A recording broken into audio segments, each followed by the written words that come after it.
It started as a terrifying 911 call. A 14-year-old girl named Kiana, Frantic, claiming her friend Amber had just been shot in the face during a drive-by shooting.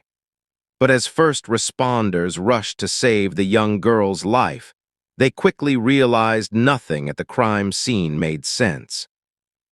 When police arrived, they found Amber in critical condition and immediately began CPR. But the officers couldn't help but notice the strange behavior of the other teens at the scene, Frankie and Perfio. Instead of helping, they were frantic, uncooperative, and dodging questions. The focus of the investigation sharply shifted when Perfio stepped out of the house. He had blood smeared on his arm and shirt. Officers entered the home to clear it and make sure there were no other victims or shooters. Instead, they found a house littered with unsecured firearms in multiple rooms. Suddenly, Perfio's father and the homeowner, William Brown, arrived. But instead of cooperating, he immediately tried to shut the investigation down. He demanded the police leave, demanded a lawyer for his son, and angrily questioned why the other teens were allowed to leave the scene. The drive-by shooting story didn't hold up for long. Under questioning, Kiana finally broke. She confessed that there was no drive-by. Perfio had pulled out a revolver inside the house and pointed it at Amber.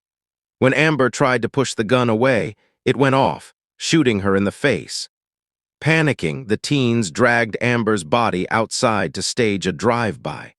Frankie corroborated the horrific story, adding that Perfio had desperately tried to clean up the crime scene, washing blood down the sink, and using a mop matching the forensic evidence police found inside. Perfio was arrested for first-degree murder and tampering with evidence. His father, William, was arrested under Benny's law for the negligent storage of a firearm resulting in death, as well as obstruction of justice. But the conclusion of the case left many stunned.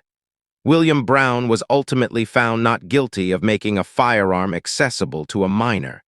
Even more shockingly, Perfio's murder charge was dismissed. He received just 1 year of probation for tampering with evidence. Kiana and Frankie faced no charges, as investigators ruled they were simply terrified children reacting to a traumatic event.